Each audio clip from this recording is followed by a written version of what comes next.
And I think it's not normal because million people see it. Yeah, that's the dangers of live television, right? Anything can happen. Yes, and it's in the whole world happen. I think all of reporters must do notice in that situation, because it's not normal, because 2 million, 3 million people see it, and it's... Yeah, that's when we're in live television thankful for commercials, because you know, right?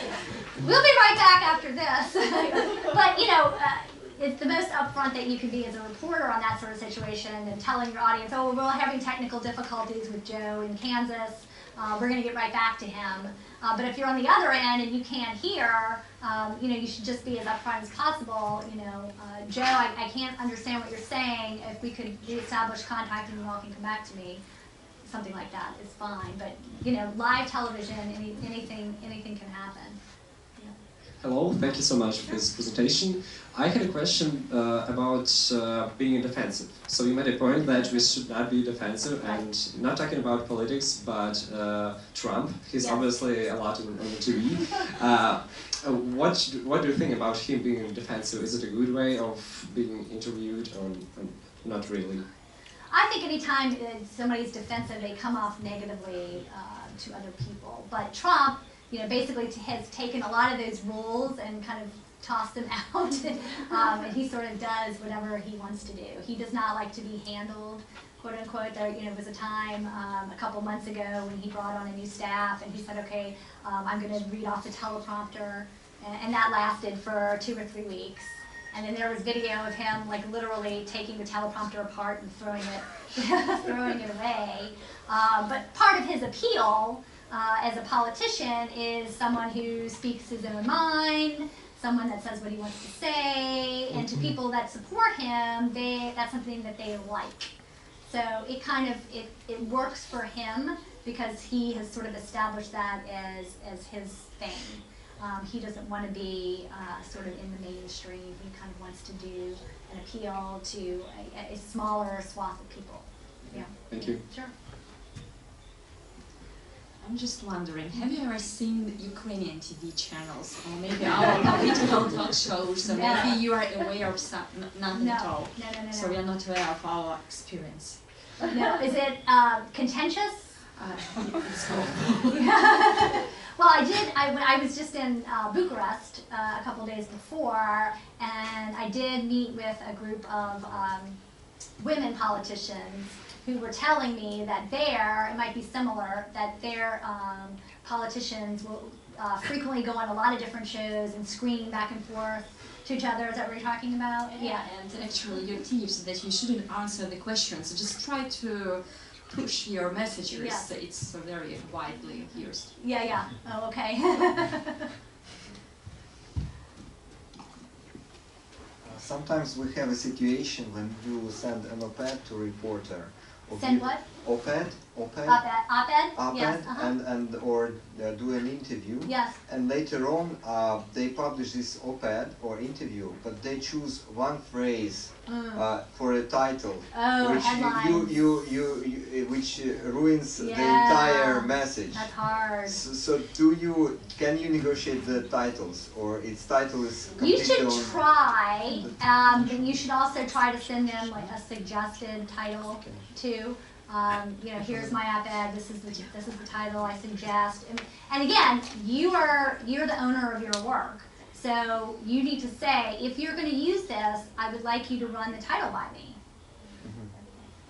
You set up what the terms of whatever that arrangement is, and that you're going to feel comfortable with. If you just blindly send them the op-ed, then of course they can make up another title. But you need to come up with an agreement that I'm doing an op-ed. You know, if you do want to use it, please agree that you're going to run the title by me, or use one of my 4 suggested titles as well. Because headline writers can come up with, you know, in fact, newspaper reporters, and I don't know if it's here in Ukraine, but most of the reporters in the United States that are filing stories, they don't make up their headline.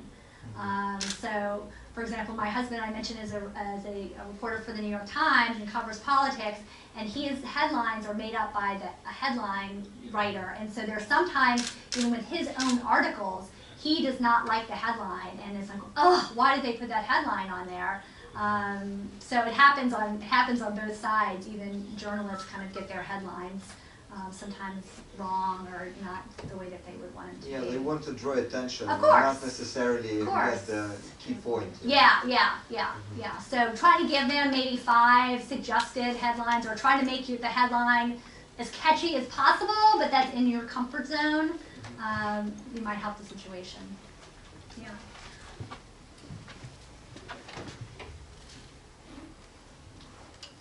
Another question? Maybe you have experience with the rude politicians, because It's popular now in Ukrainian when the reporter asks the politician and they say not good things for them. I think it's a not respect. I think maybe you have experience. They criticize the reporter, is that what you're talking Yes, about? maybe you have experience with the rude from the politicians. With politicians being rude? Oh yeah, we have a lot of experience. In America, yes. Are you watching our presidential election? Yeah, I mean, we routinely, we're in a unique situation in the fact of Donald Trump right now. I can't remember a time that a presidential candidate has been so openly, I don't even know what the word would be, openly negative to the press and calling them out in various situations, banning reporters that he doesn't like their publications, banning them from attending his events. At some of his events, he will frequently kind of turn to the press pen of reporters and say, oh, well, the press is up there, aren't they a bunch of, loser sleaze bags? And he sort They of lost respect. Yeah, he can kind of get the crowd ginned up against the press. And then some members of the press have actually had to have security kind of escort them out of events because they don't feel safe, because he's kind of ginned up the crowd against the press. And he will routinely, if he doesn't like something that a reporter has written, he will go onto Twitter and say that that reporter is an idiot or a loser or, doesn't have any respect. So yeah, that happens. It's happened a lot. In our country, it's popular that that happens all the time. Yeah, Maybe he's taking lessons when from reporter- he came here for media training. when reporters say true, they have a big problem with the government because some people can call to them and say, "What are you doing? Please shut your mouth." And I think it's a problem. Yeah, interesting. Yeah.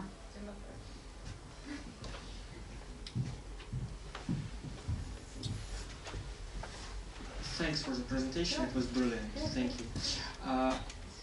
Due to your experience, maybe you know how much time a politician, let's not speak about presidential elections, lower level politicians like senator, spends time, for example, to prepare for a 10-minute interview. Yeah, Just that's a good question. Guess? A lot of it depends on the interview.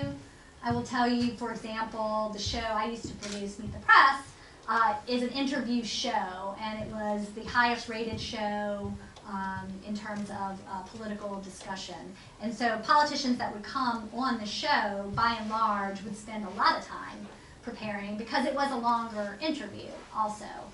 Especially if they were a candidate for something. They would spend, but nobody would come on the show blind without having spent, I would say, at least 2 hours preparing for the interview, making sure they were up to speed on various issues. Now, a quick little interview, on CNN that's going to last 5 minutes.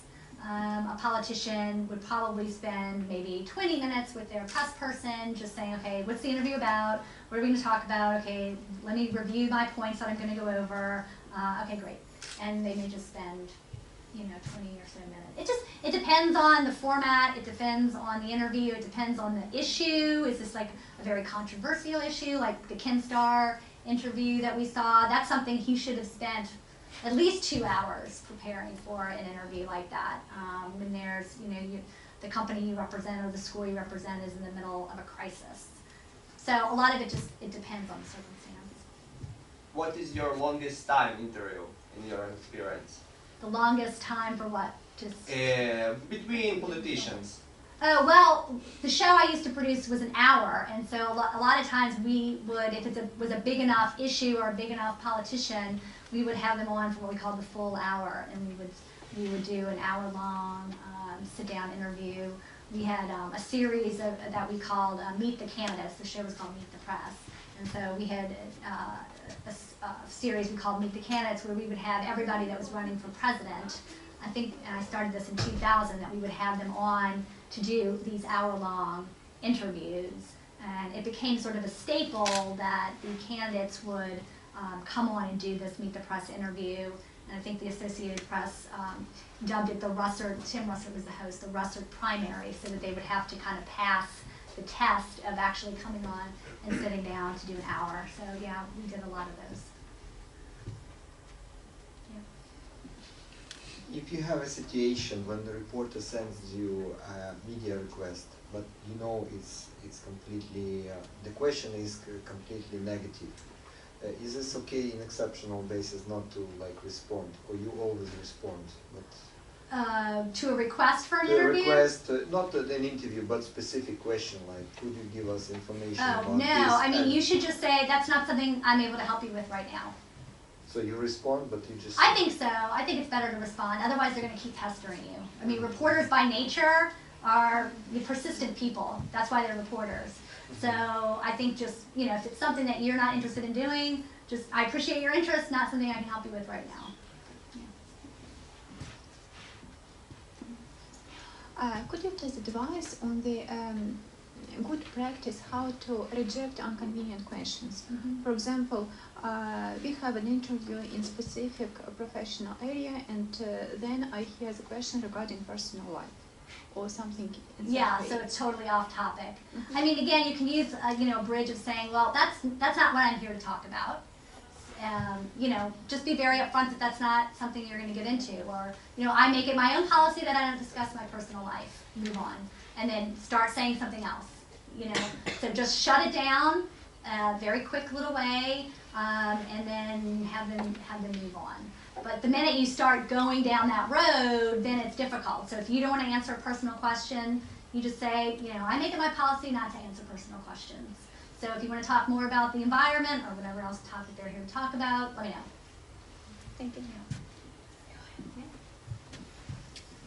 So there's a famous American saying, there's no such thing as bad publicity, right? Yeah. So if you get, Sure is, though. under what circumstances should you reject an opportunity to be interviewed by the media if you know you're going into the lion's den? If you are a liberal and getting an offer from a conservative TV show, if you're a Pakistani getting an offer from an Indian radio show, I mean, you'll still get publicity, you'll get hopefully a chance to get your message, but when should you say risky. no? Yeah, I mean, that's a good one, and you have to weigh that case by case. You just have to think about, okay, is it worth putting myself out there and taking the risk, do a risk-rewards kind of analysis.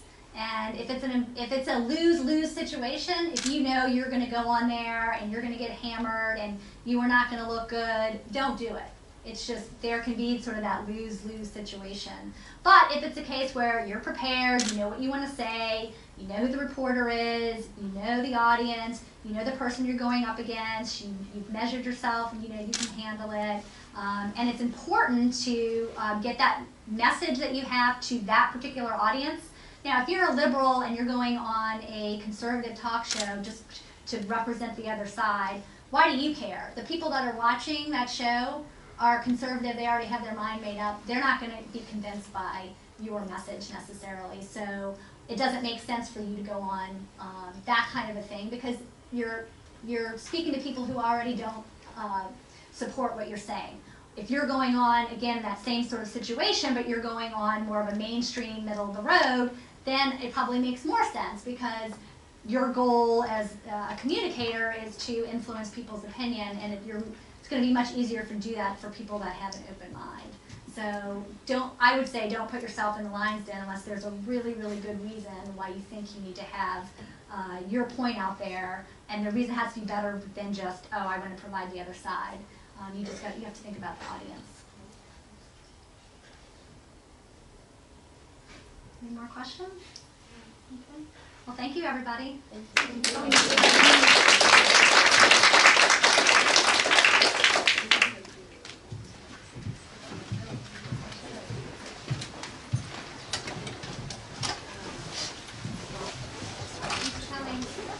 questions? Yeah. I'm Ukrainian